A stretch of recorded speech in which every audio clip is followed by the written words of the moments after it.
Fix అయిందా? Telugu మ్యాట్రిమోనీకి thanks చెప్పాలి. పెళ్ళంటేనే తెలుగు మ్యాట్రిమోనీనే. 26 సంవత్సరాల నమ్మకం, లక్షలాది సంతోషకరమైన వివాహాలు. తెలుగు మ్యాట్రిమోనీని డౌన్లోడ్ చేయండి. ఆకివీడులో రామాలయానికి శంకుస్థాపన సందర్భంగా ఏపీ డిప్యూటీ స్పీకర్ రఘురామకృష్ణరాజు టీవీ9తో ఎక్స్క్లూజివ్ గా మాట్లాడారు.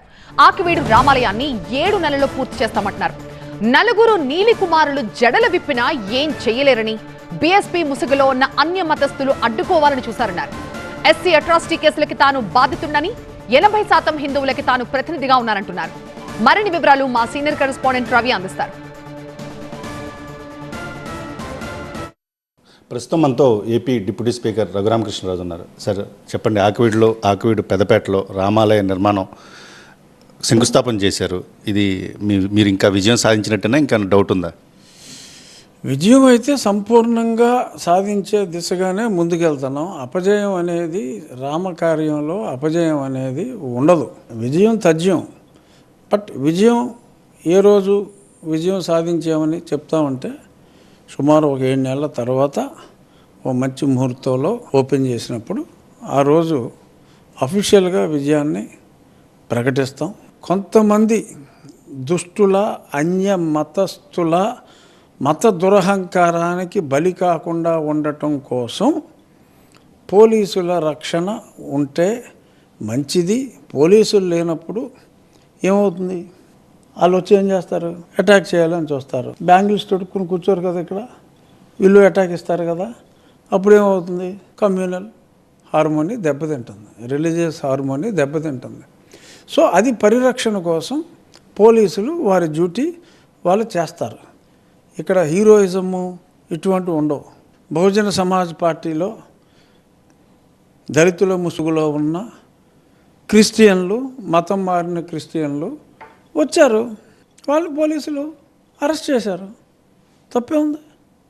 అంటే నిన్న టీవీ9 క్రాస్ ఫైర్లో ఇంటర్వ్యూలో పివి సునీల్ కుమార్ చెప్తా ఉన్నారు, అక్కడ ఆలయాల్లోకి రానివ్వలేదు, అస్పృశ్యత ఉంది కాబట్టే దళితులందరూ కూడా చర్చిలకు వెళ్ళారని. అతను క్రిస్టియన్ అనేది నిజం. అతను క్రిస్టియన్ కాదు అని చెప్పుకోవటం క్రిస్టియన్గా అతని దౌర్భాగ్యం, అతని మనో దౌర్బల్యం. దీనికి ఎంతకంటే ఏం చెప్పగలం? ఇప్పుడు భగవంతుడా నాకు పూజించుకుంటానికి ఒక చర్చ ఇచ్చావు అని ప్రకాష్ రాజు గారి తరహా డైలాగులన్నీ అతను చెప్పి మమ్మల్ని గుళ్ళోకి రానివ్వలేదు కాబట్టి ఈ రకంగా పూజలు చేసుకుంటున్నామని చెప్పి మరి వాళ్ళు అతను నేను హిందువుని అంటే మంచిదే, అది అతని మనో దౌర్బల్యం. దానికి మనం ఏం చేస్తాం?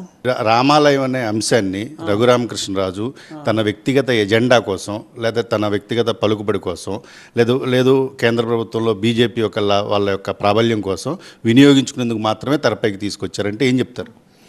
ఇది నా నియోజకవర్గంలో ఒక సమస్యని ఒక పేపర్ ద్వారా నా దృష్టికి తీసుకొచ్చినప్పుడు బాధ్యత గల ప్రజాప్రతినిధిగా నేను అక్కడికి వెళ్తే నన్నే కొట్టడానికి వాళ్ళు ముందుకు వచ్చినప్పుడు ఏమిటి సమాజం ఇంత వెర్రితలలో వేస్తుంది? అన్యమతస్థులు వాళ్ళు ఎన్ని చర్చలు కట్టుకున్నా, అనుమతులు లేకుండా కట్టుకున్నా నోరు మూసుకుని కూర్చుంటే. అంటే అక్కడ గుంతాలమ్మ గుడి కూడా ఉంది, ఏ రామాలయంలో కూడా గుడి లేదు. అక్కడే కాదు, గొంతేనమ్మకి ఎక్కడా గుడి అనేది ఉండదు. గొంతేనమ్మ అనేది దళితులు, ఎస్పెషల్లీ మాలల దేవత. అట్ల తద్ది రోజు ఒక నంది బొమ్మ తయారు చేసి ఆ నంది బొమ్మని ఊరేగించి ఆ రోజు చందాలు కలెక్ట్ చేసుకుని ఊర్లో ఒకప్పుడు రామాలయం ఉంటే రామాలయం దగ్గర కాసేపు ఉంచి నీళ్ళల్లో నిమజ్జనం చేయటమే తప్ప గొంతేనమ్మకి ఆలయం అన్నది కాన్సెప్ట్ లేదు. కొత్తగా ఈ గొంతేనమ్మ అనే దేవతను తీసుకొచ్చి అక్కడ సునీల్ కుమారు, ఇంకో కుమారు ఈ రకరకాల నీలి కుమారులందరూ గొంతు చించుకొని గొంతేనమ్మ అని ఇప్పుడు అరుస్తున్నారు. అది డస్ట్బిన్గా మారిపోయింది. 10 సంవత్సరాల నుంచి అక్కడ చెత్త ఉంది. ఏమైపోయారు ఈ గొంతేనమ్మ భక్తులు? ఈరోజు గొంతేనమ్మ అని గొంతు చించుకొని అరుస్తున్నారు. ఈ గొంతు చించుకొని అరుస్తున్న ఈ దళితుల ఊర్లలో గొంతేనమ్మ గుడి ఎక్కడ ఉందో, ఎక్కడ పూజలు చేస్తున్నారో చూపెట్టమనండి. ఎంఆర్పిఎస్ అధ్యక్షుడు మందాకృష్ణ కూడా చాలా స్పష్టంగా చెప్పారు. రఘురామకృష్ణరాజు చుట్టూ మాదిక్ గారు ఆయన ఉత్తమ సంస్కారి. పాపం ఆయనకి ఏమీ తెలియదు. ఎవడో పక్కన ఉన్న రౌడీ షీటర్లు ఆయన చెవిలో చెప్పుంటారు పాపం మందకృష్ణ మాదిక్ గారికి చెప్పుండొచ్చు. ఏంటి ఇక్కడ పూర్వం అవి ఉన్నాయి అది కోర్టులో పెండింగ్ ఉంది సార్. మందకృష్ణ మాదిక్ గారు హైదరాబాద్ నుంచి ఇక్కడికి వచ్చి పలానా ఊర్లో పలానా వారు పలానా రకంగా మాట్లాడుతున్నారు అని చెప్పి ముఖ్యమంత్రి గారికి చెప్పే వరకు ఏం జరుగుతుందో తెలుసుకోలేని దుస్థితిలో ముఖ్యమంత్రి గారు ఉన్నారని నేనైతే అనుకోవట్లా. రాజ్యాంగం గురించి మాట్లాడితే మనం మేకులతోటి కొడదాం, అసలు వాళ్ళ గుళ్ళు మనం వాళ్ళని కట్టించుకోనివ్వద్దు, అనుమతులు ఇవ్వటం కూడా దేవాలయానికి అనుమతి ఇవ్వటం నేరం, చర్చిని అనుమతి కోరటం నేరం అనే ఒక విచిత్రమైన వాదన ఈరోజు సమాజంలో 20% ఉన్న వాళ్ళు తీసుకొస్తున్నారు. మీరు అంటున్న 20% మంది ఒక రఘురామకృష్ణరాజు వీళ్ళిద్దరి మధ్య ఇప్పుడు పోరాటం జరుగుతుంది అనేది కామెంట్. 80% తరపున రఘురామకృష్ణరాజు ఉన్నాడు. 80%కి 20%కి మధ్యన జరుగుతున్న పోరాటంగా మార్చదలుచుకుంటే మార్చుకోవచ్చు. అంటే మీరు మార్చబోతా ఉన్నారా? లేదు ఇంకొక ఏంటంటే ఈ 20% మంది లేదా అత్యధికంగా నుండి కాపుల్ని కలుపుకొని రాబోయే రోజుల్లో ఆంధ్రప్రదేశ్లో కీలకమైన రాజకీయ శక్తిగా ఎదుగుతాం అనేది ఒక చర్చ వస్తుంది. దాన్ని మీరు ఎలా చూస్తారు? నేను రాజకీయాల జోలి గురించి మాట్లాడతలా, హిందూ ధర్మం గురించి మాట్లాడుతున్నా. హిందూ ధర్మం గురించి మాట్లాడుతున్నాను. ఇక్కడ రాజకీయాలకి తావు లేదు. మీరన్న హిందూ ధర్మం వరకు ఈ 80 ఆ 20 రాజకీయం అంటారా ఏదైనా జరగచ్చు. రఘురామకృష్ణరాజు కూడా ఈ దొంగ ఎస్సీ కేసులకి బలైపోయిన వ్యక్తి.